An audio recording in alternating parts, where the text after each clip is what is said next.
Selamat datang di channel Cik Gentar, jangan lupa subscribe dan nyalakan tombol loncengnya, agar tidak ketinggalan cerita novel terbaru lainnya, terima kasih. Bab 76. Yao Jing benar-benar melihat melalui karakter ibunya. Hanya dalam beberapa kata, semuanya telah dianalisis secara menyeluruh. Stephen Lin tidak bisa membantu tetapi merasa sedikit bahagia di sampingnya, bagaimanapun juga, ini adalah menantu perempuannya. Keluarga istri, konon keluarga sangat baik, jadi kita tidak boleh berperilaku buruk, kata Yao Yanqiu. Sebagai putriku, secara logis, aku seharusnya mendukungmu, kata Yao Jing. Iya. Yao Yanqiu mengangguk senang. Namun, saya pikir ketika seorang gadis datang ke rumah kami harus membiarkan dia melihat seperti apa rumah kami. Saya tidak ingin dia tertipu, saya harap dia bisa melihat keluarga Yao yang paling nyata, dan kemudian biarkan dia pergi. Dia melihatnya. Terserah dia untuk memutuskan apakah dia ingin pergi dengan kakaknya, kata Yao Jing. Mengapa kamu pikir kamu begitu keras kepala? Mari kita bersikap lebih baik, tidak bisakah wanita itu juga memandang saudaramu dengan tinggi? Kata Yao Yanqiu. Saya pikir tidak apa-apa seperti biasa. Ketika saya menikah dengan Zhou Ming, Anda tidak berpura-pura terlalu banyak. Itu bagus, kata Yao Jing. Apakah kamu menyalahkan ibumu dan aku? Yao Yanqiu bertanya dengan marah, mengubah wajahnya menjadi hitam. Aku tidak menyalahkanmu dari awal hingga akhir, tapi aku juga berharap kamu bisa memperlakukanku sama. Aku menikahi Zhou Ming, dan kamu tidak mengatakan bahwa kamu ingin penyamaran. Ketika seorang gadis datang ke rumah kami, aku tentu saja tidak ingin dia melihat apa yang disebut penyamaranmu, kata Yao Jing. Jianyong, kamu bilang kamu melahirkan anak perempuan yang begitu baik, kamu marah padaku. Yao Yanqiu dengan marah menampar sumpitnya di atas meja, bangkit dengan marah dan berjalan ke ruang tamu. Kamu bilang kamu benar, ibumu memiliki temperamen yang buruk, kamu harus melawannya. Kata Yao Jianyong tidak puas. Aku hanya membicarakan banyak hal. Yao Jing menggelengkan kepalanya. Yao Jianyong menghela nafas dan pergi ke ruang tamu untuk menghibur Yao Yanqiu. Makan, pulanglah setelah makan. Kata Yao Jing. Rumah kami sedang direnovasi, bukankah kamu harus tinggal di sini di malam hari? Kata Stephen Lin. Yao Jing tertegun sejenak, tetapi kemudian dia ingat bahwa itulah yang dikatakan Stephen Lin. Pada saat itu, aku akan pergi ke hotel juga, aku akan membuka kamar sendiri, kata Yao Jing. Tidak perlu, mengapa membuang uang itu, uangnya bukan dari angin. Stephen Lin menggelengkan kepalanya. Yao Jing memandang Stephen Lin dengan main-main dan berkata, ketika kamu membeli rumah dengan 902, bukankah uang itu sepertinya ditiup angin kencang? Gandakan saja. Bukankah itu hanya untuk melampiaskan? Tidak apa-apa. Yao Jing mengangguk dan berkata, kamu bisa kembali setelah kamu selesai makan. Jangan khawatir, aku tidak akan membiarkan orang tuaku tinggal di rumah kita. Sebenarnya, tidak ada salahnya membiarkan mereka tinggal di sana. Ini semua adalah keluarga, kata Stephen Lin. Hah? Yao Jing menatap Stephen Lin dengan heran. Alasan mengapa dia dengan tegas menentang orang tuanya pindah dengan mereka adalah karena dia tahu bahwa Stephen Lin memiliki hubungan yang buruk dengan ibunya. Jika mereka tinggal bersama, mereka akan berdebat sepanjang hari, jadi dia memutuskan untuk mengarangnya sendiri. Keberatan dan menolak setelah saran Yao Yanqiu, Stephen Lin tiba-tiba melepaskan. Ketika saatnya tiba, kita akan tinggal di lantai bawah, dan yang kedua akan tinggal di lantai atas. Bukan apa-apa. Anda ingat, saya bisa tidak setuju dengan ibumu, saya bisa bertengkar dengannya, tetapi Anda tidak bisa, Anda dilahirkan untuknya, mengerti? Stephen Lin serius. Ya. Yao Jing mengangguk. Jika kamu tidak ingin tinggal bersama mereka, aku akan membelikan mereka apartemen, kata Stephen Lin. Jangan khawatir, rumah itu tidak pasti kapan akan direnovasi, kata Yao Jing. Selesai. Setelah makan, Stephen Lin tidak banyak tinggal di rumah Yao Yanqiu, dan pergi setelah mengucapkan selamat tinggal pada Yao Jianyong. Stephen Lin naik lift ke lantai bawah dengan sedikit senyum di bibirnya. Alasan mengapa dia berjanji kepada Yao Yanqiu untuk tinggal bersama mereka bukan karena keluarga, tetapi jika ada dua orang lagi dalam keluarga, maka berkali-kali, kedua orang ini dapat memainkan beberapa peran yang menarik. Ding dong, lift mencapai lantai pertama. Pintu lift terbuka, dan seorang pria tampan dan berpakaian rapi berdiri di depan pintu sambil memegang seikat bunga mawar dan memuntir sebuah tas besar. Stephen Lin saling melirik. Setelah itu, Stephen Lin dan pihak lain lewat karena kesalahan. Pihak lain berjalan ke lift, sudut mulutnya sedikit terangkat, dan dia menekan tombol atas. Stephen Lin berjalan keluar dari gedung. Maybach dengan kartu kuning diparkir di depan gedung. Stephen Lin melirik plat nomor, yang berasal dari kota Tianlu. Stephen Lin tersenyum sedikit dan masuk ke mobilnya. Pemilik mobil ini sangat kuat, kata Lisina sambil menatap Maybach.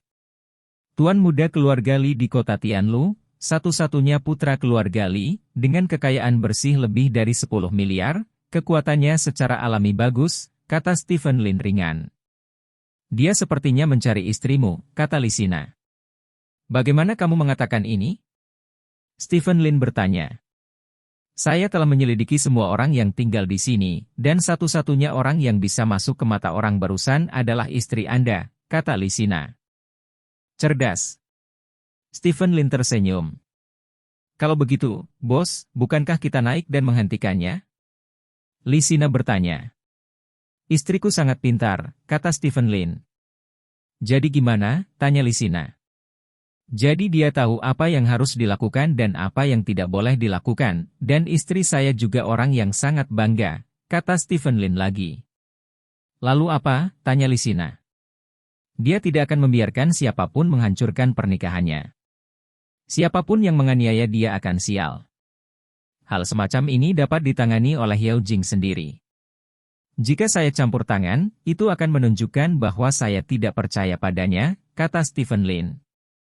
Bos, kamu sangat percaya diri, kata Lisina.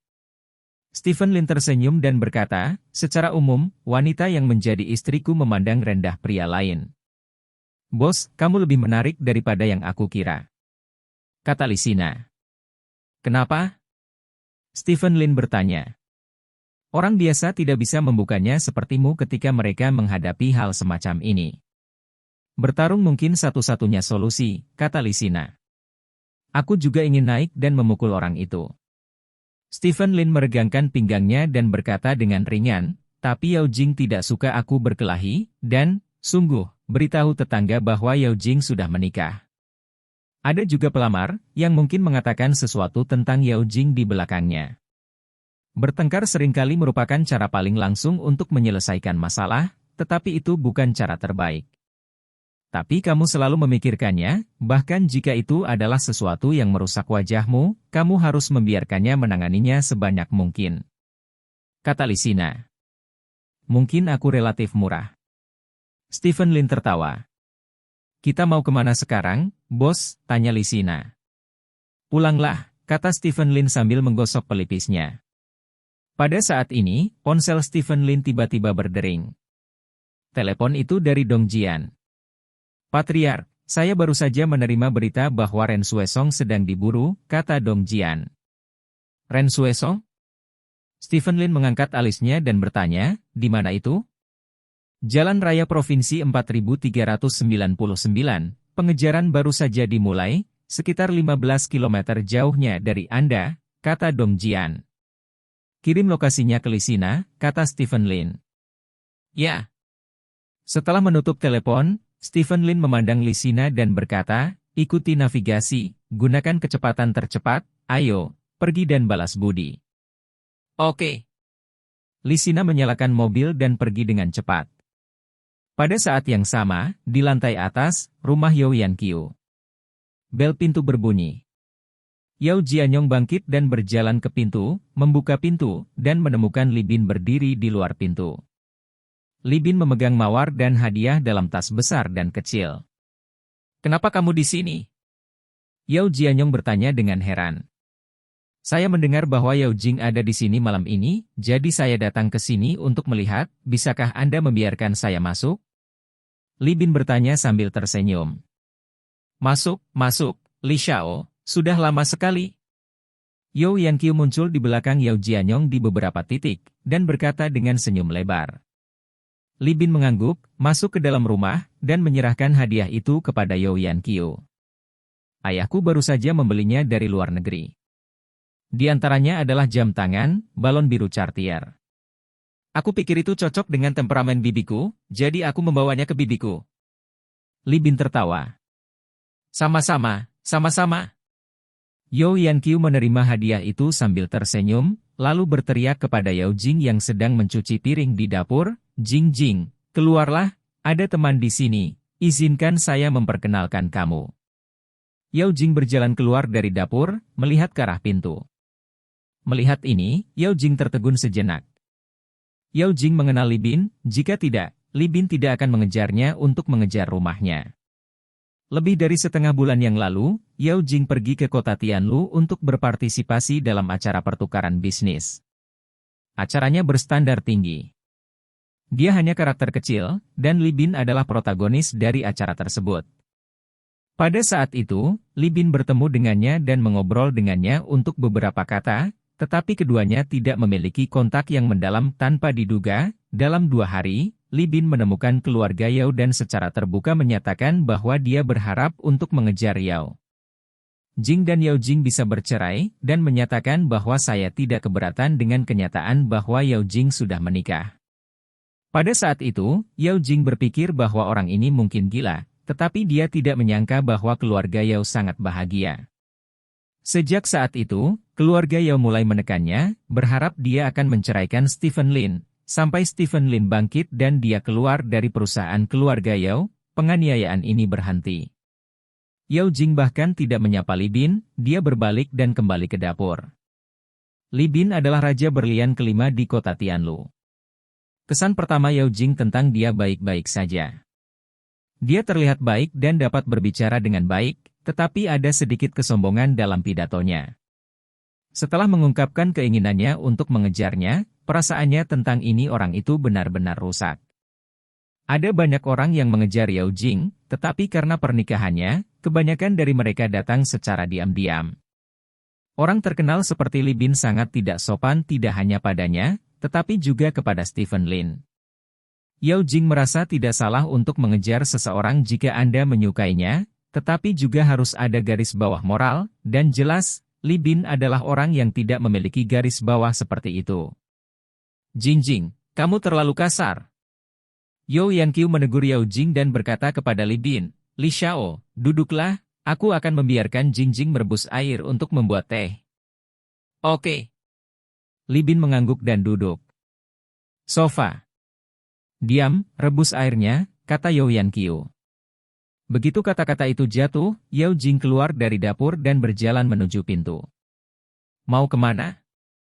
Tanya Yao Yanqiu. Tentu saja aku akan pulang untuk tidur. Yao Jing memakai sepatunya dan membuka pintu. Bukankah rumahmu sudah didekorasi? Yao Yanqiu berkata. Zoming sudah membuka kamar dan menungguku, Bu, jangan biarkan orang-orang acak di keluarga masuk begitu saja. Kamu tidak malu, dan aku juga merasa malu di wajahmu. Setelah Yao Jing selesai berbicara, dia keluar dan menutup pintu. Kamu mengatakan bahwa kamu gadis kecil, kamu benar-benar berani mengatakan apapun, itu bertentangan dengan kamu. Seru Yao Yanqiu dengan marah. Bibi, jangan marah. Aku hanya menyukai karakter Yao Jing, pintar, sombong, jujur saja. Ada terlalu banyak wanita cantik di sekitarku, tapi aku tidak menyukai salah satu dari mereka. Mengapa? Karena setiap dari mereka membuatku tersanjung, orang seperti Yao Jing yang mengabaikanku atau bahkan memandang rendahku adalah favoritku. Li Bin berkata sambil tersenyum. Yao Yanqiu menggerakkan sudut mulutnya dengan canggung, menyanjung. Apakah Anda berbicara tentang saya? Bab 77. Li Bin pergi ke rumahku sekarang. Suara Yao Jing datang dari ujung telepon yang lain dan memasuki telinga Stephen Lin. Saya melihatnya, ketika saya turun dari lift, kata Stephen Lin. Jadi saya tidak berencana untuk menginap di rumah ibu saya pada malam hari. Saya pergi ke rumah Siking untuk bermalam. Saya mungkin telah berada di sana selama beberapa hari terakhir, kata Yao Jing. Yah, Stephen Lin mengangguk.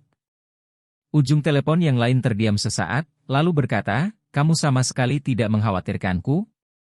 Apakah kamu akan meninggalkanku? Stephen Lin bertanya. Tidak. Itu benar, kamu tidak akan meninggalkanku, tentu saja aku tidak khawatir. Jika kamu akan meninggalkanku, kamu tidak sebanding dengan kekhawatiranku, jadi jangan khawatir, kata Stephen Lin sambil tersenyum. Ibuku, maafkan aku tidak bisa menghentikannya, kata Yao Jing meminta maaf.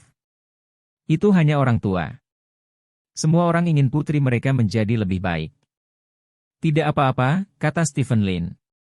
Terima kasih, kata Yao Jing. Ya, itu saja untuk saat ini, aku masih memiliki sesuatu untuk dilakukan, kata Stephen Lin dan menutup telepon. Untuk Yao Yanqiu, Stephen Lin tidak terlalu menyukainya. Dia sebenarnya sudah tahu tentang hubungan antara Yao Yanqiu dan Li Bin, tapi dia tidak pernah membicarakannya. Awalnya, keduanya terbatas pada satu sisi memberi hadiah dan sisi lain mendorong Yao Jing untuk bercerai. Itu saja. Kedua, Yao Yanqiu adalah ibu Yao Jing. Dia tidak melihat wajah biksu untuk melihat wajah Buddha. Dia melompat-lompat dan tidak memiliki banyak dampak nyata, jadi tentu saja kamu tidak perlu memperhatikan dia. Namun, reaksi Yao Jing membuat Stephen Lin sedikit lega. Wanita ini tidak menyembunyikan apapun dari dirinya sendiri, itu bagus. Mobil melaju sampai ke gang 4399. Stephen Lin melihat keluar jendela dan sedikit penasaran. Siapa yang ingin membunuh Ren Xuesong? Kemungkinan balas dendam di sungai dan danau relatif tinggi. Bagaimanapun, Ren Xuesong adalah orang di sungai dan danau, tetapi kemungkinan lain tidak dapat dikesampingkan. Pada saat yang sama, di sisi lain, kota Rongjin, keluarga Shen. Keluarga Shen adalah keluarga kaya di kota Rongjin, peringkatnya cukup untuk berada di 3 besar, dengan aset yang kuat. Saat itu, ketika keluarga Shen menikahi Shen Hongyue dengan Lin Zenan, keluarga Shen menjadi bahan tertawaan banyak orang selama beberapa waktu. Tapi sekarang, Shen Hongyue meninggalkan kota Selat dan kembali ke rumah Shen, yang membuat banyak orang mengungkit-ungkit pernikahan yang sudah lebih dari 20 tahun lalu. Keluarga Shen sekali lagi menjadi bahan tertawaan orang lain. Pada saat ini, di halaman keluarga Shen, Shen Sichong, kepala keluarga Shen, tampak murung. Di depannya ada seseorang yang berlutut dan seseorang yang berdiri. Yang berlutut adalah anggota kelompok pemburu bayangan, dan yang berdiri adalah putranya Shen Tingbai. Maksudmu, semua pendatang baru kita di medan perang ekstrateritorial terbunuh? Tanya Shen Sichong. Ya, jika satu tidak tinggal, semua akan terbunuh, kata pria yang berlutut. Siapa yang membunuhnya? Tanya Shen Sichong. Dibunuh oleh orang-orang dari kekuatan yang berbeda. Pria yang berlutut itu terus menjawab. Aneh. Shen Sichong mengerutkan kening, mengapa orang-orang yang berasal dari faksi yang berbeda menyerang orang-orang yang berada dalam kelompok pemburu bayangan kita pada saat yang bersamaan? Lagi pula, mereka hanya pendatang baru yang kita kirim. Ayah, menurut informasi yang saya telah bertanya, mereka yang berasal dari faksi yang berbeda semuanya telah menerima panggilan dari karakter tertentu, jadi mereka menyerang pendatang baru dari kelompok pemburu bayangan kita pada waktu yang hampir bersamaan. Kata Shen Tingbai. Pada saat yang sama, murid Shen Sichong sedikit menyusut dan berkata, sepertinya orang-orang dari kelompok pemburu bayangan kita telah menyinggung orang besar di medan perang ekstrateritorial. Mulai hari ini dan seterusnya, jangan kirim pasukan cadangan ke medan perang ekstrateritorial. Untuk saat ini, transfer pelatihan pasukan cadangan ke negara itu, dan pada saat yang sama, perintahkan anggota kelompok pemburu bayangan dari seluruh dunia untuk kembali ke ibu kota provinsi. Akan ada berita dari ibu kota kekaisaran segera, dan tanah kerajaan naga akan segera menjadi sangat hidup, meskipun kami merindukan keluarga Lin di kota Selat. Tetapi itu tidak berarti kami telah berhenti dari permainan ini. Dimengerti? Ayah, apa yang harus saya lakukan dengan Stephen Lines? Sisi? Tanya Shen Tingbai. Dilihat dari informasi yang tersedia saat ini, memang ada orang di belakang Stephen Lin. Shen Sichong berkata dengan mata menyipit. Siapa? Tanya Shen Tingbai. Dong Jian. Mata Shen Sichong tiba-tiba bersinar. Dong Jian? Sekretaris asli Sising. Shen Tingbai sangat terkejut. Ya. Shen Sichong mengangguk dan berkata, saya baru saja mendapat kabar bahwa Dong Jian berasal dari tempat itu. Dong Jian memiliki pikiran yang dalam dan ingin datang. Dia juga tertarik dengan acara yang akan datang, jadi dia mendukung Stephen Lin sudah lama sekali, dan diam-diam memasuki sisi Sising. Dengan kecerdasannya, dia dikenali oleh Sising dan menjadi orang kepercayaan terbesar Sising. Dengan bantuan Dong Jian, Sising dan adikmu akan menjadi sangat rentan. Aku tidak pernah membayangkan bahwa Dong Jian akan datang dari tempat itu, ini adalah kesalahan terbesar kita. Lalu, apakah kita ingin menyingkirkan Dong Jian? Tanya Shen Tingbai. Sekarang sistem pelatihan rekrutmen baru dari tim pemburu bayangan baru saja dihancurkan. Beberapa orang telah mengarahkan pandangan mereka pada tim pemburu bayangan, dan bahkan mungkin keluarga Shen kita. Jangan bertindak gegabah untuk saat ini. Saya curiga di belakang Dong Jian, mungkin ada lebih banyak. Seseorang? Kata Shen Sichong. Dimengerti. Shen Tingbai mengangguk. Tunggu dengan sabar, tunggu Stephen Lin memasuki ibu kota provinsi. Selama dia memasuki ibu kota provinsi, bagaimana jika dia mendapat dukungan Dong Jian? Aku masih bisa dengan mudah membuatnya bertahan dan mati. Kata Shen Sichong dengan dingin. Ketika saatnya tiba, tolong serahkan masalah mengakhiri hidupnya padaku. Kata Shen Tingbai. Ya. Di komunitas Jingyuan. Liu Ning meletakkan telepon, wajahnya pucat. Apa kata polisi lalu lintas? Apa penyebab kebakaran? Feng Lijuan buru-buru bertanya. Penyebab kebakaran karena limbah dari sampah di pintu masuk ke dalam ruangan dan merembes ke colokan di lantai, menyebabkan colokan korsleting dan akhirnya menyebabkan kebakaran. Kebakaran kami sepenuhnya menjadi tanggung jawab kami sendiri dan tidak ada hubungannya dengan Stephen Lin. Kita hanya bisa memakan kerugian ini sendiri, kata Liu Ning dengan suara gemetar. Wajah Feng Lijuan langsung menjadi sangat pucat.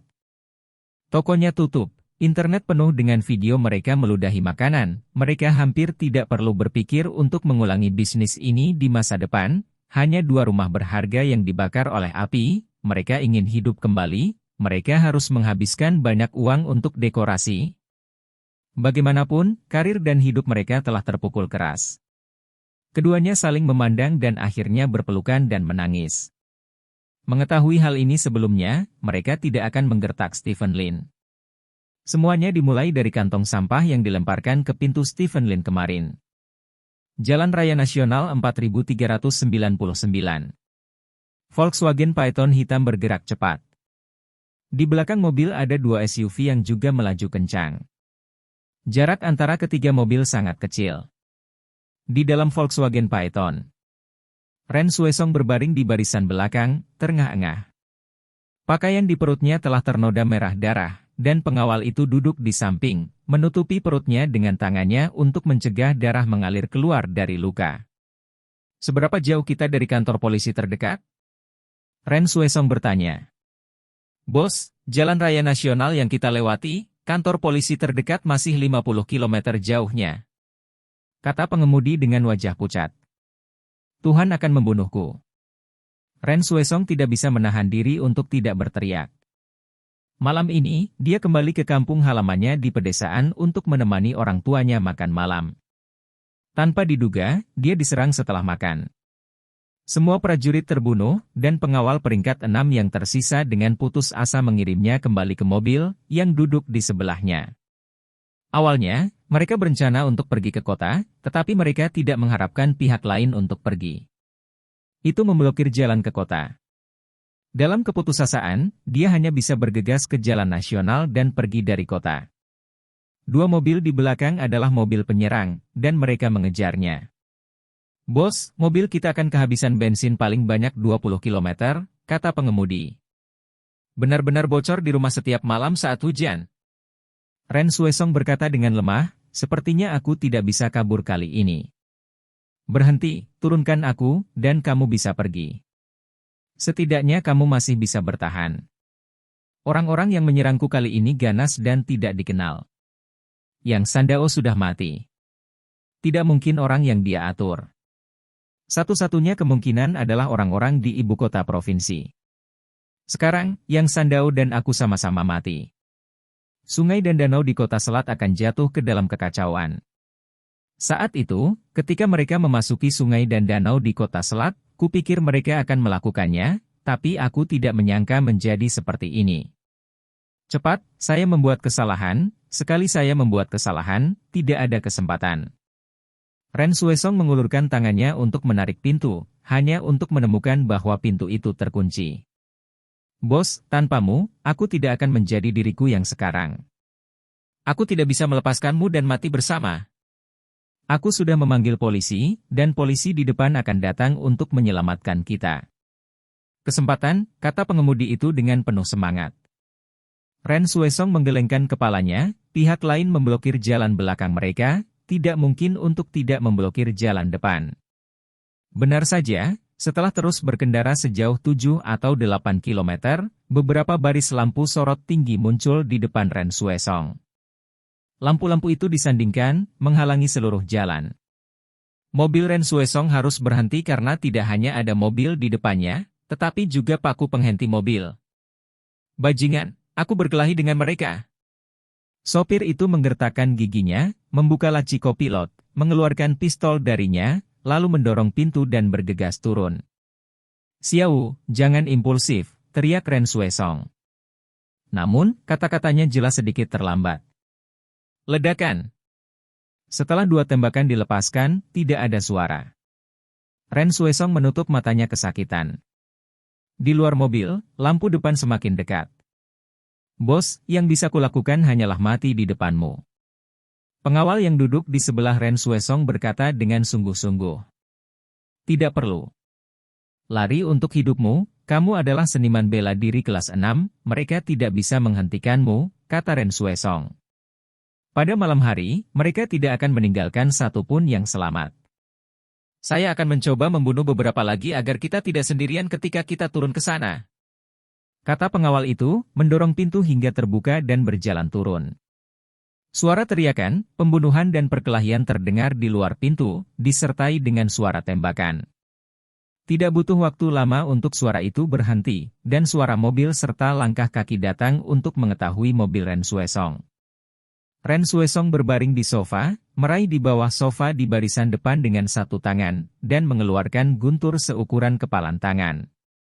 Bab 78. Bang, bang, bang. Di luar mobil, pengejar sedang menghancurkan mobil. Mobil Ren Xuesong telah dimodifikasi secara khusus, dan pintu dan jendelanya telah diperkuat, sehingga orang di luar tidak bisa masuk untuk sementara waktu. Namun, ini tidak masuk akal, karena pihak lain tidak dapat mengemudi, jadi itu dapat digunakan sepenuhnya. Bunuh dia dengan cara lain, seperti membakarnya. Barel bensin dituangkan ke Maybach, dan kemudian orang-orang di luar menyalakan bensin. Api membakar seluruh Maybach dalam sekejap. Ren Xuesong putus asa. Mobil dibakar, pintu terkunci, dan dia bahkan tidak bisa keluar dari mobil dan mati bersama pihak lain. Dia hanya bisa dinyalakan sedikit di sini dan terbakar sampai mati. Ren Xuesong duduk dengan susah payah. Seluruh mobil dikelilingi oleh api yang mengamuk, dan dia tidak bisa melihat apa yang ada di luar mobil sama sekali. Di bawah mobil, api sudah menyala. Asap tebal mengepul dari sekitar mobil, membuat Ren Xuesong hampir mati lemas. Samar-samar, Ren Xuesong mendengar beberapa suara pertempuran dari luar, disertai dengan suara tembakan. Ren Xuesong mengira dia berhalusinasi, karena tidak ada yang bisa datang untuk menyelamatkannya saat ini. Suhu di dalam mobil naik dengan cepat, dan Ren Xuesong benar-benar menyerah.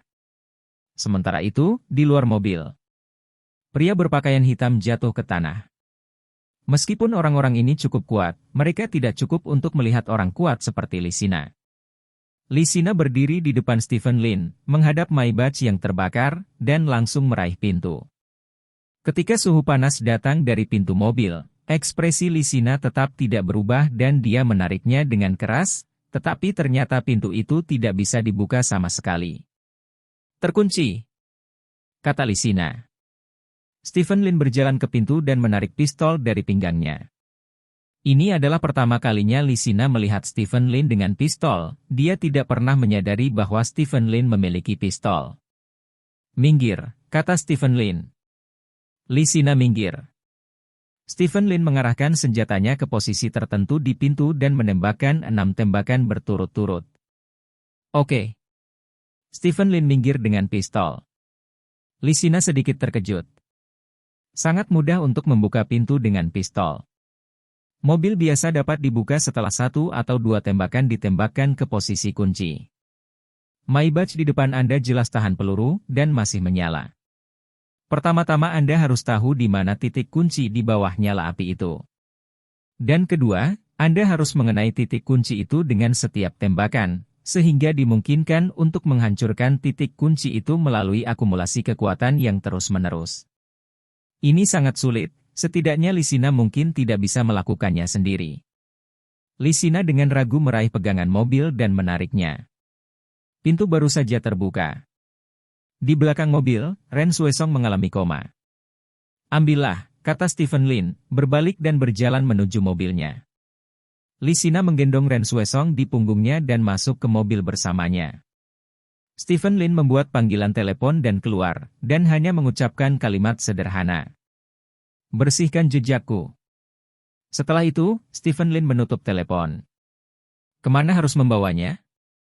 Lisina bertanya. "Kembalilah ke kota dulu, coba cepat, dia tidak akan bertahan lama," kata Stephen Lin. Setelah setengah jam, mobil Stephen Lin melaju ke pusat kota Haixia. Namun, alih-alih membiarkan Lisina pergi ke rumah sakit, Stephen Lin meminta Lisina untuk mengemudi ke grup Lin. Setelah itu, Stephen Lin membawa Lisina ke lift khusus miliknya. Stephen Lin mengulurkan tangan dan menyentuh panel kontrol lift. Sebuah lampu melintas, dan panel kontrol awalnya hanya 3, tetapi ketika lampu menyala, ada 4 lagi di bawah 3. Stephen Lin menekan 4. Lift turun dengan cepat dan sampai ke lantai 4. Stephen Lin melangkah keluar dari lift, dan Dong Jian sudah menunggu di sini. "Serahkan dia padaku," Dong Jian berkata pada Lisina. Lisina mengangguk, dan menyerahkan Ren Xuesong, yang tidak tahu hidup atau matinya, kepada Dong Jian, dan kemudian mengikuti Stephen Lin ke samping. "Saya telah memeriksa seluruh bangunan sebelumnya, tetapi saya tidak menemukan lantai 4, kata Lisina. Stephen Lin tersenyum, mendorong pintu kamar di sebelahnya, dan berjalan masuk. Lisina mengikuti dan berjalan masuk. Di belakang pintu ada ruangan yang mirip dengan ruang tamu. Ada sofa di tengahnya. Di dinding ada layar LED utuh. Ini dibagi menjadi banyak kisi. Setiap kisi adalah gambar yang berbeda. Ruang pemantauan seluruh bangunan. Namun, Lisina ingat dengan jelas bahwa dia telah melihat ruang pemantauan di Departemen Keamanan, tetapi ruang pemantauan di ruang keamanan memiliki gambar yang jauh lebih sedikit daripada ini. Lisina melirik sekilas. Gambar pengawasan di sini lebih dan lebih detail daripada gambar pengawasan di ruang keamanan. Bahkan sebagian besar sudut bangunan dapat terlihat dengan jelas. "Minum apa?" Stephen Lin bertanya sambil berjalan ke bar. "Jangan minum." Lisina menggelengkan kepalanya. Stephen Lin tersenyum, membuka lemari An99 ur di bar, dan mengambil sebotol whisky darinya. Hanya setengah dari An99 ur yang tersisa. Stephen Lin membuka lapisan freezer kulkas, mengambil bola es darinya, memasukkannya ke dalam gelas, menuangkan seteguk whisky, dan menyesapnya. "Tempat ini milik saudaraku sejak lama," kata Stephen Lin. "Yang kamu usir dari keluarga Lin?" Lisina bertanya. "Ya, dia seorang intip. Di sini, dia memantau semua orang di gedung ini. Dia sangat berhati-hati dan berhati-hati, jadi aku butuh banyak pekerjaan untuk memasukkannya ke penjara. Aku telah merencanakan selama lebih dari setahun," kata Stephen Lin. "Tidak peduli seberapa hati-hati dia, pada akhirnya, pemenangnya adalah kamu," kata Lisina. "Pemenang?" Semua orang berpikir bahwa memenangkan grup Lin adalah kemenangan, tetapi mereka tidak tahu bahwa ini hanyalah titik awal. Sejujurnya, saya cukup mudah memenangkan grup Lin 3 tahun lalu, tetapi saya masih memilih tertidur karena saya tidak mau. Dalam 3 tahun ini, saya telah menjadi target bagi orang lain, kata Stephen Lin, dan menyesap An 99 ur lagi. Titik awal? Titik awal apa? Lisina bertanya. Tidak baik bagimu untuk tahu banyak. Stephen Lin menggelengkan kepalanya. Lalu kamu memberitahuku? Lisina bertanya dengan cemberut. Saya suka membangkitkan rasa ingin tahu orang lain, dan kemudian membuat mereka tidak dapat menyelesaikan rasa ingin tahu ini selama sisa hidup mereka. Ini adalah hobi khusus, Stephen Lin tersenyum. Lisina mengerutkan kening dan menatap Stephen Lin. Dia merasa bahwa pikiran Stephen Lin jauh lebih dalam dari yang dia kira. Mantan majikannya, pada dasarnya dia bisa mengetahuinya setelah tinggal beberapa hari, tapi Stephen Lin, dia tidak mengatakan tidak apa-apa, bahkan tidak sedikit bulu. Jadi kamu tidak disukai. Lisina berkata dengan serius. Tapi ada banyak orang yang menyukaiku. Stephen Lin memandangi An 99 ur coklat di gelas dan berkata, ada banyak orang yang menyukaiku, tetapi kebanyakan orang tidak tahu siapa aku sekarang, mereka hanya tahu. Aku punya identitas lain. Identitas lain apa? Tanya Lisina. Lihat, aku membangkitkan rasa ingin tahumu lagi. Sudut mulut Stephen Lin melengkung, tampak sedikit bangga. Lisina memutar matanya dan membuang muka. Ruangan itu didekorasi ulang dengan jelas, dan masih ada beberapa jejak rak sebelumnya di dinding. Stephen Lin menghapus banyak barang di ruangan ini, hanya menyisakan beberapa lemari sederhana, yang paling banyak di lemari ternyata adalah foto. Ada gambar anak-anak, remaja, dan sekarang. Sebagian besar orang di foto itu adalah Stephen Lin. Ada juga Stephen Lin dan seorang wanita dewasa, dan Stephen Lin dan beberapa orang lainnya. Dalam foto itu, Stephen Lin hampir tidak tersenyum, hanya ketika dia bersama wanita dewasa itu. Lisina tahu bahwa itu pasti ibu Stephen Lin. Ibu Stephen Lin sangat tampan, setidaknya Lisina berpikir begitu, tetapi dia tampaknya tidak sehat. Stephen Lin duduk di sofa, mengambil remote control dan menekannya. Gambar-gambar di dinding semuanya diubah menjadi titik-titik merah satu persatu, dan titik-titik merah ini tersebar luas. Apa ini? Lisina tidak bisa menahan diri untuk bertanya. Lokasi real-time dari siapa saja yang berguna bagi saya, kata Stephen Lin, dan mengklik salah satu titik merah. Sebaris kata segera melompat keluar dari titik merah.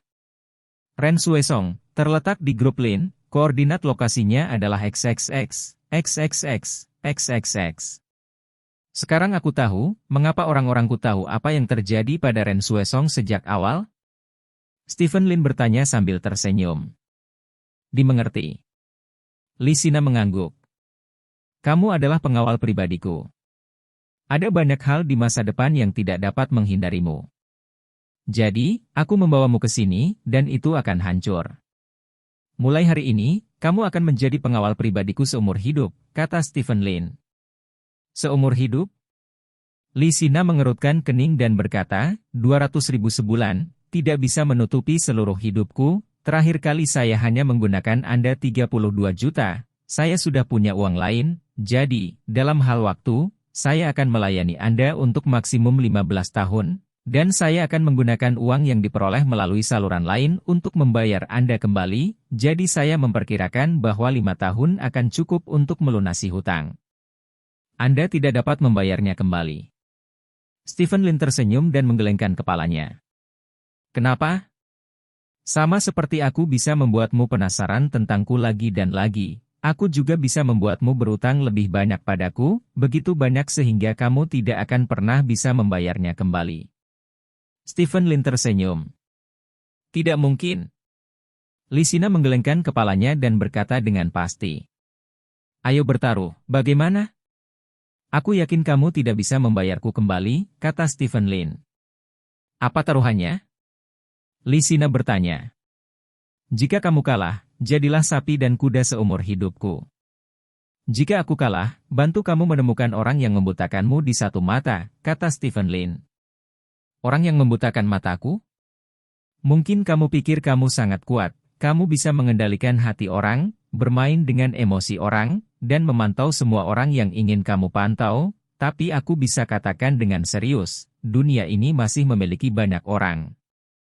Anda tidak dapat memprovokasi, dan ada juga banyak tempat magis yang belum pernah Anda dengar, dan sayangnya, orang yang membutakan mata saya adalah orang yang tidak dapat Anda sakiti, dan pada saat yang sama hidup di telingamu.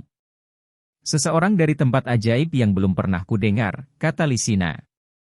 Stephen Lin tersenyum dan berkata, maukah kamu bertaruh atau tidak? Jangan bertaruh. Karena aku tidak akan berbuat baik. Lisina mengangkat bahu. Stephen Lin tersenyum dan berkata, sayang sekali. Pada saat ini, Dong Jian mendorong pintu dan berjalan masuk. Ren Xuesong sudah bangun, kata Dong Jian. Bab 79. Samping tempat tidur. Ren Xuesong membuka matanya dan melihat ke langit-langit. Ada lampu tanpa bayangan yang tergantung di langit-langit.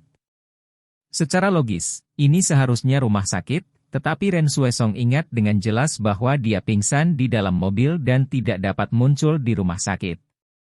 Apalagi, rumah sakit ini terlalu sederhana, dan sekitarnya area sangat sederhana. Beberapa perangkat medis, tidak ada yang lain. Saat itu, terdengar suara pintu dibuka. Ren Xuesong menoleh untuk melihat, dan melihat seseorang yang dia kenal, tetapi sangat tidak dikenalnya, berjalan ke pintu. Bangun? Stephen Lin bertanya sambil tersenyum. Bos Lin, bagaimana bisa kamu? Ren Xuesong bertanya dengan heran. Kenapa bukan aku? Stephen Lin bertanya sambil tersenyum. Ini, Ren Xuesong terdiam. Pada saat ini, dia sangat lemah dan tidak tahu bagaimana menjawab kata-kata Stephen Lin. Selamat beristirahat, kata Stephen Lin. Di mana aku sekarang? Ren Xuesong bertanya. Di grup Lin, jawab Stephen Lin. Oh, Ren Xuesong mengangguk, lalu setelah hening sejenak, dia berkata, kamu menyelamatkanku? Aku berutang budi padamu sebelumnya, tapi aku baru saja membayarmu kembali, kata Stephen Lin. Apa yang kamu minta untuk dibayar kembali agak terlalu besar. Rahmat menyelamatkan nyawa tidak bisa diungkapkan dengan kata-kata, kata Ren Xuesong sambil tersenyum masam. Stephen Lin tersenyum dan berkata, lagi pula, ini sedikit terlambat, bawahanmu, aku tidak menyelamatkanku. Hei! Ren Xuesong menghela nafas. Apa rencanamu selanjutnya? Cederamu tidak serius. Dokter mengatakan bahwa kamu dapat pulih dalam 3 atau 2 hari. Haruskah kamu pulih di sini bersamaku, atau pergi mencari orang-orangmu? Stephen Lin bertanya. Aku akan keluar, aku tidak akan mengganggumu lagi, kata Ren Xuesong. Ya, ketika kamu bisa bertindak, seseorang secara alami akan membawamu keluar, aku akan pergi dulu, kata Stephen Lin. Kamu? Apakah kamu tidak penasaran sama sekali siapa yang mengejarku? Ren Xuesong bertanya. Aku tidak ingin tahu, aku bahkan tidak ingin tahu tentang hal-hal yang tidak ada hubungannya denganku. Stephen Lin tersenyum. Tetapi jika aku berkata, apa hubungannya masalah ini denganmu? Ren Xuesong bertanya. Ada hubungannya denganku? Stephen Lin sedikit terkejut dan bertanya, bagaimana hubungannya denganku? Setelah Yang Sandao dibunuh olehmu, seseorang menemukanku. Kata Ren Xuesong. Aku tidak membunuh Yang Sandao. Stephen Lin tersenyum dan menggelengkan kepalanya. Itulah yang Anda katakan, tetapi semua orang tahu bahwa kematian Yang Sandao tidak dapat dipisahkan dari Anda. Anda mengirim tubuh Yang Sandao ke pintu kediaman Shen Hongyue, dengan itu, dan Yang Sandao memberikannya kepada Anda. Mayat hewan itu, tindakan Anda menyebabkan cukup kehebohan di arena kami. Semua orang mengatakan bahwa Anda terlalu sombong dan mendominasi. Hanya dengan menyatukan mayat-mayat itu tidak akan membuat kami takut. Saya tahu bahwa Anda membunuh Yang Sandao, kata Ren Xuesong. Lalu apa? Stephen Lin bertanya. Kemudian setelah beberapa saat, seseorang menemukan saya. Dia mengusulkan untuk merekrut saya, berharap bahwa saya akan menjadi Yang Sandao berikutnya. Pada saat itu, saya tahu bahwa pihak lain harus menjadi bos di belakang Yang Sandao, kata Ren Xuesong. Oh!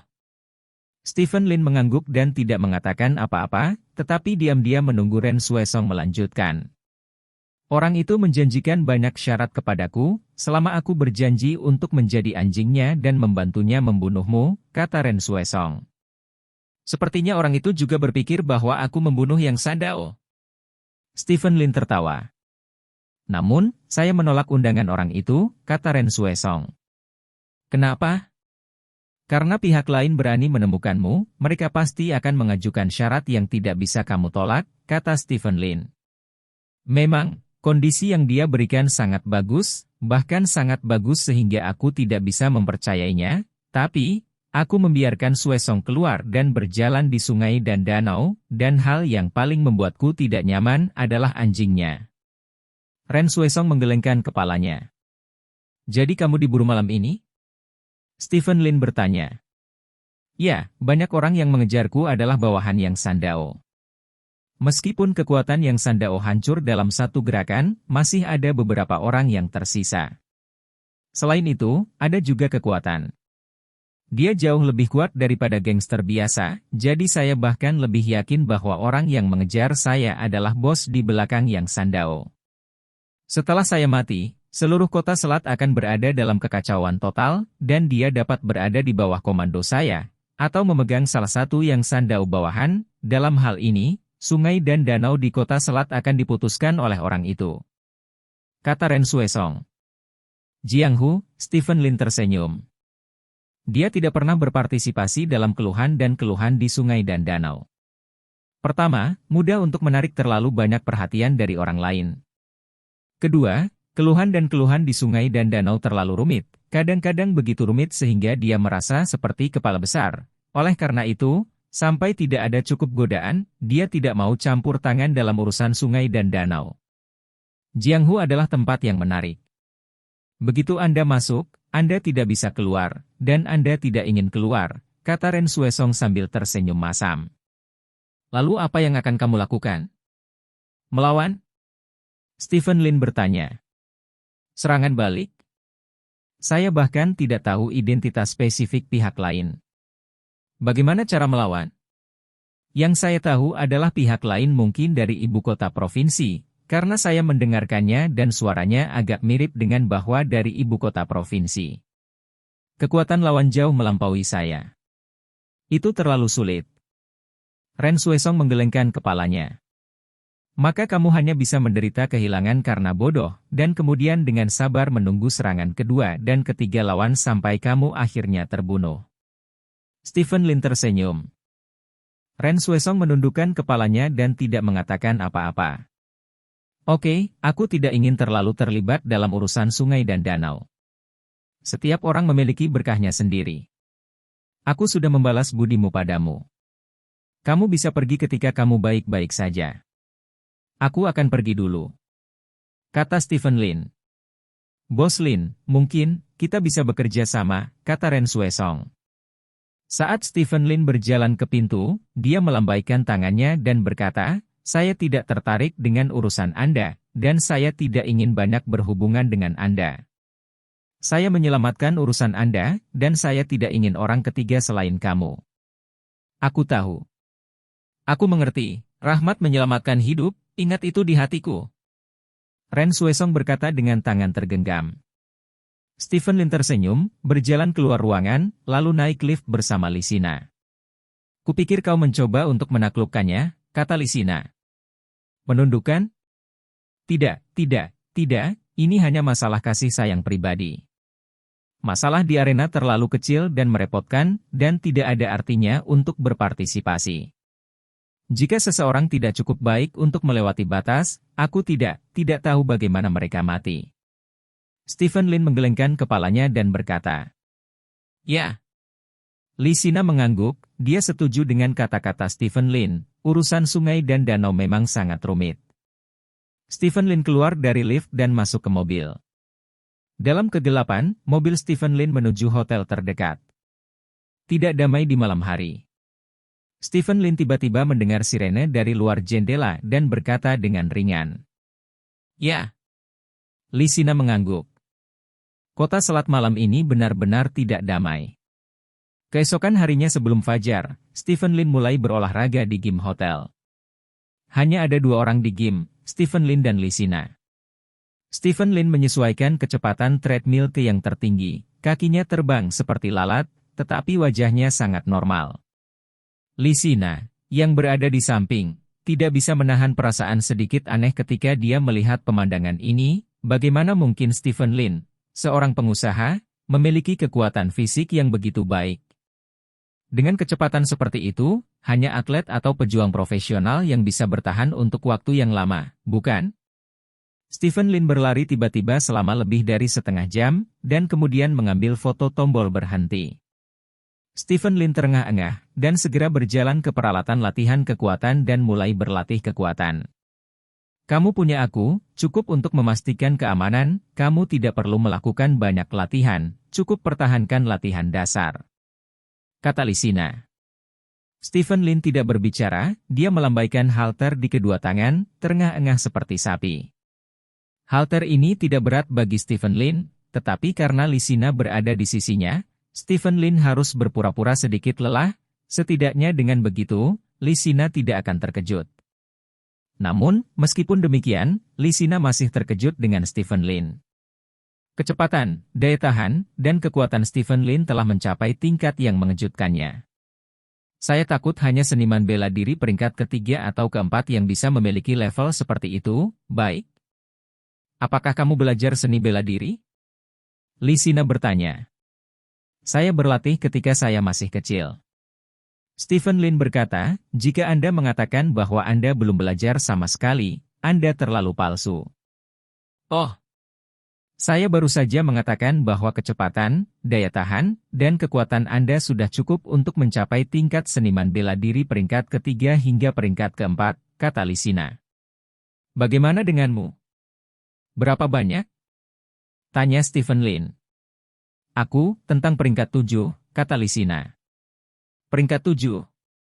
Stephen Lin tersenyum. Kekuatan Lisina pasti lebih dari peringkat 7.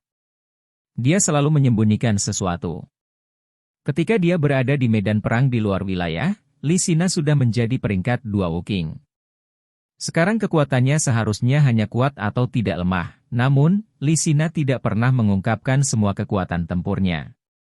Bahkan pada upacara penerus kepala keluarga, dia telah menekan kekuatannya sendiri, mungkin karena dia khawatir akan mengekspos dirinya sendiri.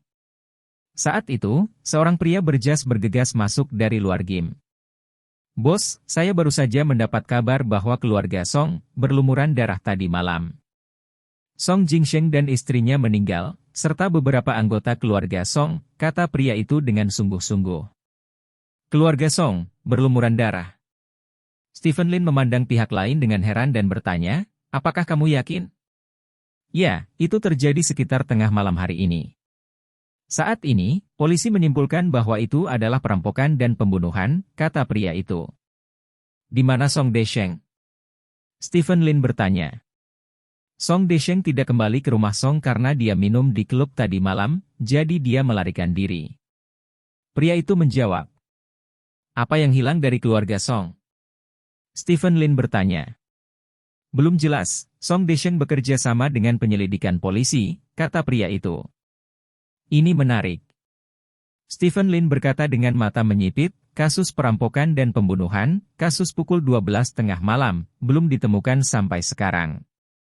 Jelas, keluarga Song Jingsheng terbunuh jika itu hanya perampokan sederhana, tidak mungkin membunuh seluruh keluarga dalam waktu sesingkat itu. Apa maksudmu? Lisina sedikit mengernyit. Itu tidak menarik, teruslah berlatih. Stephen Lin tersenyum dan berjalan ke peralatan lain, dan mulai berlatih dengan ayunan penuh. Bab 80. Ketika Stephen Lin keluar dari gym dengan berkeringat, itu lebih dari 1 jam kemudian. Dalam lebih dari 1 jam ini, berita pembunuhan Song Jingsheng dengan cepat menyebar ke seluruh kota selat. Seluruh masyarakat kelas atas di Strait City terguncang. Seseorang dengan prestise sebesar di kota Haisia sebenarnya terbunuh di rumahnya sendiri, dan bahkan anggota keluarganya terbunuh beberapa kali. Ini benar-benar sedikit menakutkan. Kota Selat selalu menjadi kota dengan hukum dan ketertiban yang baik, dan selama bertahun-tahun tidak ada kasus besar seperti itu. Dikatakan bahwa lebih dari 3 orang tewas dalam kasus ini. Adapun perhiasan yang dirampok, nilainya tak terukur. Di mata banyak orang, ini jelas merupakan pekerjaan sekelompok pencuri Jiangyang yang direncanakan. Setelah mengetahui kasus tersebut, Biro Kepolisian Kota Selat telah memblokir semua sarana transportasi dari Kota Selat keluar, dan hanya dapat meninggalkan Kota Selat setelah mendapat izin setelah penyelidikan. Biro Polisi Kota Selat membentuk satuan tugas di pagi hari. Pemimpin tim adalah Direktur Biro Kota, tetapi Yao Jianye adalah orang yang benar-benar bertanggung jawab atas operasi tersebut. Bagaimanapun, Yao Jianye berada di kriminal tim investigasi dan memiliki pengalaman di bidang ini. Yao Jianye pergi untuk menyelidiki tempat kejadian di pagi hari. Ini adalah pertama kalinya dia melihat pemandangan yang begitu mengerikan selama bertahun-tahun sebagai seorang perwira polisi. Semua orang yang terbunuh adalah pembunuhan sekali tembak, dan semua orang memiliki darah tanpa dasar di leher mereka. Semua dari mereka memiliki arteri mereka dipotong terbuka, dan tanah berlumuran darah. Mayat tersebar di ruangan yang berbeda. Dari sini, Yao Jianye tahu bahwa ini bukan kasus perampokan dan pembunuhan sederhana, karena perhiasan yang dirampok Song Jingsheng ditempatkan di salah satu berangkasnya, dan hanya Song Jingsheng yang ditangkap di sini. Yang terbunuh di berangkas tidak dibunuh oleh orang lain. Artinya, orang yang merampok rumah, mereka tidak mungkin membunuh orang lain, tetapi mereka masih membunuh orang lain. Oleh karena itu, Yao Jianye membuat keputusan untuk pertama kalinya, ini mungkin pembunuhan yang disengaja dalam jubah perampokan. Periksa Song Jingsheng, atau hubungan interpersonal baru-baru ini dari keluarga Song, untuk melihat apakah ada yang telah menyinggung seseorang, atau memiliki konflik dengan mereka. Yao Jianye menginstruksikan bawahannya. Segera, bawahannya mulai menyelidiki. Sejujurnya pada siang hari, Yao Jianye mendapat berita itu. Apa? Maksudmu, Song Jingsheng memiliki konflik dengan Stephen Lin baru-baru ini? Yao Jianye bertanya dengan cemberut. Ya, bos, sebelum ulang tahun Song Jingsheng yang ke-80, dia tidak mengundang Stephen Lin. Stephen Lin datang dengan Titi hari itu dan mempermalukan Song Jingsheng di tempat. Karena itu, Song Jing sangat marah hingga dia hampir membuat kesalahan. Serangan jantung. Dari sudut pandang ini, Song Jingsheng dan Stephen Lin seharusnya menjadi konflik terbesar baru-baru ini. Selain itu, tidak ada jejak Song Jingsheng yang memiliki konflik dengan orang lain, jawab bawahan itu. Stephen Lin. Orang ini, kenapa dia ada di mana-mana? Yao Jianye mengerutkan kening. Bos, apa yang harus kita lakukan? Tanya bawahan. Apa yang bisa saya lakukan? Panggil Stephen Lin ke biro, tanyakan padanya apakah ada sesuatu, dan biarkan Song Desheng juga pergi ke biro, kata Yao Jianye. Ya. Pada siang hari, Stephen Lin sedang makan bento yang dibawa oleh Yao Jing di kantornya. Karena keluarga itu untuk sementara tidak dapat hidup dalam hubungan itu, Yao Jing membuat makanan di pagi hari dan membawanya ke perusahaan, dan pergi ke kafetaria di sore hari untuk menghangatkannya dan memakannya. Yao Jing juga makan bersama Stephen Lin. Saya baru saja menerima telepon dari properti, dan sampah di depan rumah kami telah dibersihkan. Selain itu, rumah Liu Ning dan istrinya juga telah terdaftar di internet, dan tampaknya akan dijual, kata Yao Jing. Ya. Stephen Lin mengangguk dan berkata, lebih baik pergi, rumah tidak beruntung. Dikatakan bahwa penyebab kebakaran adalah bahwa limbah dari sampah mengalir ke dalam ruangan, mengakibatkan korsleting. Kata Yao Jing. Saya juga mendengar bahwa itu tidak ada hubungannya dengan kami. Untungnya, api tidak menyebar ke seluruh bangunan, jika tidak, mereka harus membayar untuk mati, kata Stephen Lin. Apakah ikan cuka yang kubuat hari ini enak? Tanya Yao Jing. Tidak apa-apa. Stephen Lin mengangguk, lalu berkata, apakah kamu sudah memikirkan di mana kita akan menghabiskan bulan madu kita? Bulan madu macam apa itu? Tidak cocok untuk orang tua sepertiku. Yao Jing menggelengkan kepalanya. Stephen Lin tersenyum, memandang Yao Jing dan berkata, apakah kamu masih mengingatnya? Yao Jing tidak mengatakan apa-apa, dia menggigit cuka dan ikan, seolah-olah dia memiliki dendam terhadap ikan. Ayo pergi ke Provinsi Guangyuan di sebelah, Provinsi Guangyuan, Kota Huanhai. Ada beberapa pantai terbaik di negara ini, kelapa, dan tarian hula yang antusias, cocok untuk bulan madu, kata Stephen Lin. Apakah kamu sudah mendiskusikannya dengan Song Shiking? Yao Jing bertanya dengan cemberut. Tidak. Stephen Lin menggelengkan kepalanya. Tadi malam Song Shiking juga mengatakan bahwa dia akan pergi ke kota Huanhai, mengatakan bahwa kakak laki-laki tertuanya juga dari kota Huanhai, dan bahwa dia membayarnya banyak uang. Dia akan mengundang orang untuk makan malam, dan omong-omong, dia akan mengadakan pesta penggemar offline atau semacamnya, kata Yao Jing. Maka pikiran kita masih sama. Kota Huanhai memiliki pemandangan yang bagus dan iklim yang bagus. Ini adalah tempat yang bagus untuk pariwisata. Itu saja, kata Stephen Lin. Itu saja untukmu, semoga waktumu menyenangkan. Yao Jing berkata, bangkit dan mengemasi kotak makan siang. Aku belum selesai makan, kata Stephen Lin. Pergi makan sinar matahari di kota Huanhai, biarkan angin laut pergi, kata Yao Jing, mengemasi kotak makan siang dan berjalan keluar. Begitu mereka sampai di pintu kantor didorong terbuka, dan 2 polisi masuk dari pintu. Tuan Lin, silakan ikut kami, ada sesuatu yang membutuhkan kerja sama Anda untuk menyelidikinya, kata seorang polisi. Ada apa? Yao Jing bertanya dengan cemberut. Tidak apa-apa. Stephen Lin berdiri dan berkata sambil tersenyum, aku akan segera datang. Aku juga pergi. Yao Jing meletakkan kotak makan siangnya ke samping. Kamu tinggal di perusahaan, aku akan kembali ketika aku pergi. Tidak apa-apa, jangan khawatir. Stephen Lin tersenyum. Benar-benar baik-baik saja. Yao Jing mengerutkan kening dan bertanya. Ya. Petugas, aku akan pergi bersamamu. Kata Stephen Lin, berjalan ke sisi kedua polisi itu. Kamu harus mengawasi urusan perusahaan, mengerti? Kata Stephen Lin. Ya. Yao Jing mengangguk dan berkata, jika kamu tidak kembali dalam 1 jam, aku akan pergi ke kantor polisi dengan penasihat hukum perusahaan untuk menemukanmu. Ya. Stephen Lin meninggalkan perusahaan dengan 2 polisi.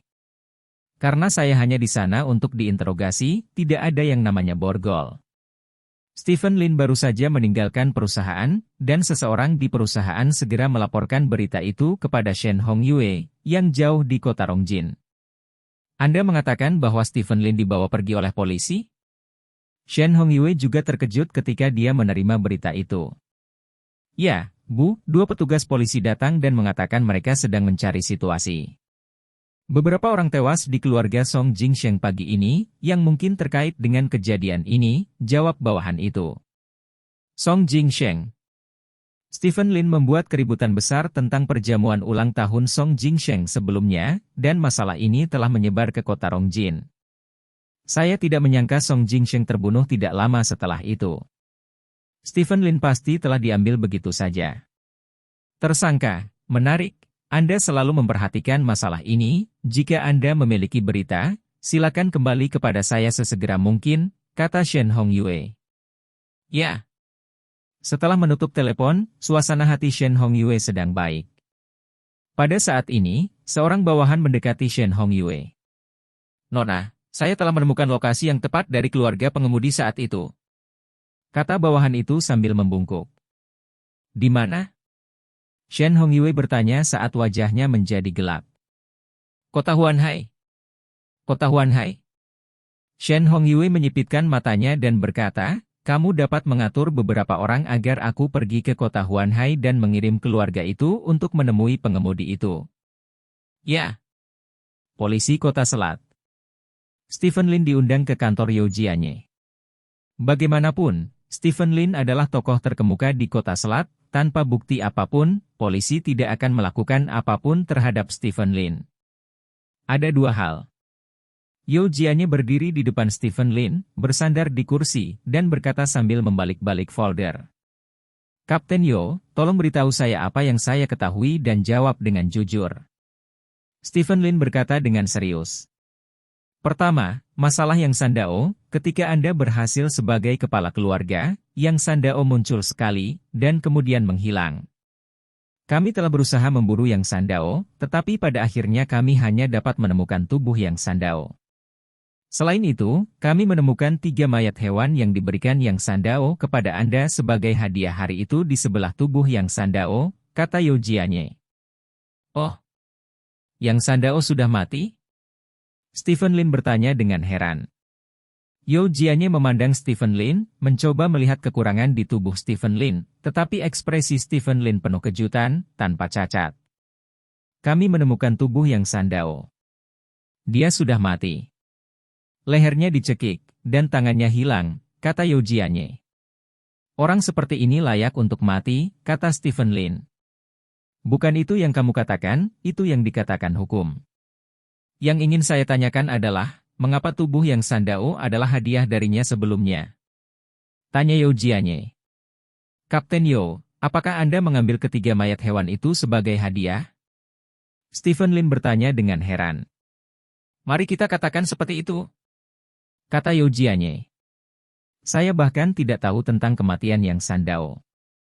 Adapun mengapa ada 3 mayat di sampingnya, saya bahkan tidak tahu.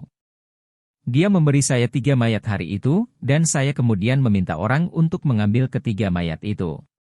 Saya kalah itu, karena menurut saya, itu adalah provokasi bagi saya. Adapun apakah ketiga mayat itu akhirnya dikirim ke tempat pembuangan sampah atau dibawa pergi, maka saya tidak tahu, Kapten Yao, bukan? Apakah Anda curiga bahwa aku ada hubungannya dengan kematian Yang Sandao? Stephen Lin bertanya dengan cemberut. Tidak menutup kemungkinan ada kecurigaan, kata Yao Jianye. Betapa bodohnya aku menaruh 3 mayat hewan yang cukup untuk melibatkanku setelah membunuh Yang Sandao? Stephen Lin bertanya sambil tersenyum. Mungkin sebaliknya, kata Yao Jianye. Itu melepas celana dan kentutmu, kata Stephen Lin. Jangan bicara tentang ini dulu, mari kita bicara tentang hal kedua, di mana kamu dari jam 10 hingga 12 tadi malam? Dengan siapa kamu? Apa yang kamu lakukan? Yao Jianye bertanya. Tadi malam, saya pergi ke hotel dari perusahaan pada jam 10, dan saya tinggal di hotel sejak itu. Saya tidak pergi kemanapun, kata Stephen Lin dengan tenang.